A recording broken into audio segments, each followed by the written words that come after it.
ఇది 3/8/2026 రోజు మన మలయాళ పోలీస్ స్టేషన్ పరిధిలోని డబుల్ బెడ్రూమ్ ముక్కపల్లి గ్రామానికి చెందిన డబుల్ బెడ్రూమ్ కాలనీలో ఒక మహిళ పైన శివరాత్రి నరేష్ ఇతను రాజారం విలేజ్, అదేవిధంగా గుర్రం శ్రీకాంత్ ఇతను కూడా రాజారం విలేజ్, వీరికి సహకరించిన వారు మారవేణి మల్లేష్ అండ్ గుర్రం అంజయ్య.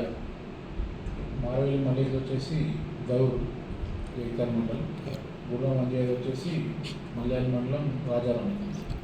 వీళ్ళు నలుగురు కూడా ఆ మహిళ తన సన్నిహితులు వాళ్ళ దగ్గరికి వచ్చి తనకు సంబంధించిన ఒక వ్యక్తిని కలిసి ఉన్నప్పుడు ఈ శివరాత్రి నరేష్ మరియు గుర్రం శ్రీకాంత్ వాళ్ళు రూమ్లోకి చొరబడి వీడియో తీసుకుంటూ వెళ్ళి వాళ్ళిద్దరు కలిసి ఉన్న దృశ్యాలను ఫోన్లో చిత్రీకరించి అటు వీడియోని చూపెట్టి బెదిరించి వీళ్ళిద్దరు ముఖ్యంగా లైంగిక దాడి చేయడం జరిగింది. దానికి గాను ఈ గుర్రం అంజయ్య మరియు మారవేణి మల్లేష్ ఇద్దరు కూడా బయట ఉండి వారికి సహకరించారు. వీటి విషయంపై వారు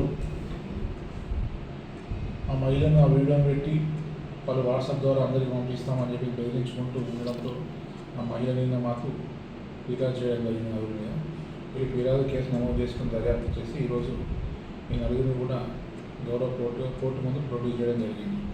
ఇందులో ఏమన్నా ఉన్న శివరాత్రి నరేష్ మీద దాదాపు మా స్టేషన్లో 12, మా స్టేషన్లో మరియు ఇతర స్టేషన్లో కలిపి 12 కేసులు, అదేవిధంగా గుర్రం శ్రీకాంత్ మీద కూడా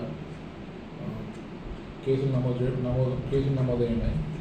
అదేవిధంగా వీళ్ళిద్దరి మీద కూడా రౌడ్ షీట్ కూడా ఉన్నాయి, గతంలో ఓపెన్ చేసిన రౌడ్ షీట్. సో వీళ్ళందరి మీద కూడా మేము కేసు నమోదు చేసి ప్రొడ్యూస్ చేయడం జరిగింది. వీరి వద్ద నుంచి ఆ రోజు ఆ మహిళ దగ్గర వెళ్ళడానికి ఉపయోగించిన ఒక ఇన్నోవా క్రిస్టా కారు, ఇది శివరాత్రి నరేష్కి చెందింది, సీజ్ చేయడం జరిగింది. అలాగే వీళ్ళ యొక్క సెల్ ఫోన్ కూడా సీజ్ చేయడం జరిగింది. కోర్టు పంపించేసి అరెస్ట్ చేసి